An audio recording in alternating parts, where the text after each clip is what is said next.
So ito, mga 1/4 cup na vinegar. Maglalagay tayo ng sugar. I-dissolve lang natin ito. Konting salt. I-dissolve lang natin. At itatabi muna natin. At mag-prepare tayo ng ating gulay, cucumber. Next, meron tayo ng cucumber. So, bahala kayo kung gusto nyo dagdagan. Slice lang natin. Habang ginagawa natin ito, kung ikaw ay bago sa aking channel, please subscribe. Paki-ring the bell para every time na nag-upload ako ay manonotify. Ito na, na-slice na natin lahat. Ilalagay natin sa ating lalagyan.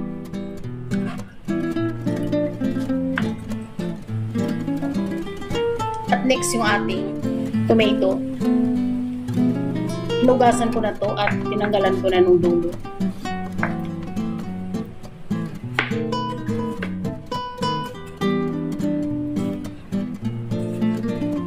Pwede naman kayo magdagdag kung gusto ninyo.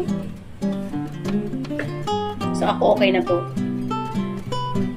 Next, yung ating onion. Kalahating onion lang.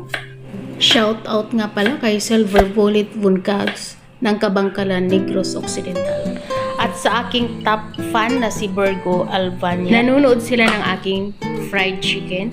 At sa mga gustong magpa-shoutout, mag-comment down below lang ng I love tomato salad. Black pepper. Konting olive oil. Drizzle lang natin. Padamihan. So, konti lang yan, guys. Pwede kayong maglagay ng parsley, pero ako walang parsley. Nag-chop na lang ako ng spring onions. Parsley or basil, pwede rin. Nag-chop na lang ako ng spring onions. At para meron lang siya ng pandagdag or kakaibang lasa. So, ilalagay natin. At ilalagay na natin yung ating sauce na vinegar and sugar. I-toast lang natin.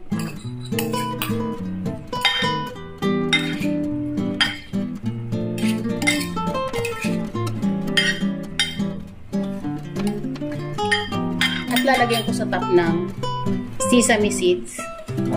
Optional to kung ayaw nyo. Merong mga taong ayaw ng sesame seeds, so pwede nyo skip yan. At okay na to. So, titikman natin.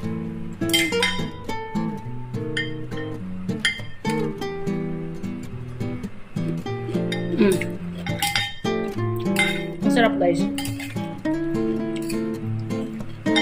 Gayahin yun to. So, ayan, meron na tayo ng cucumber and tomato salad.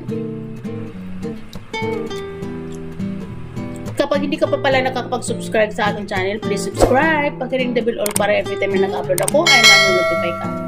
At pag-follow ko sa aking Facebook page, Hilda Kitchen Girl. Maraming salamat sa inyong panonood at sana magkita-kita tayo sa aking mga next video. Bye-bye! Maraming salamat sa inyong panonood at i-comment nyo lang down below kung anong gusto nyong recipe na ipapagawa sa akin para magawa natin ng paraan. At sana huwag kakalimutan mag-follow for more para mas marami pa ako may share sa inyong recipe.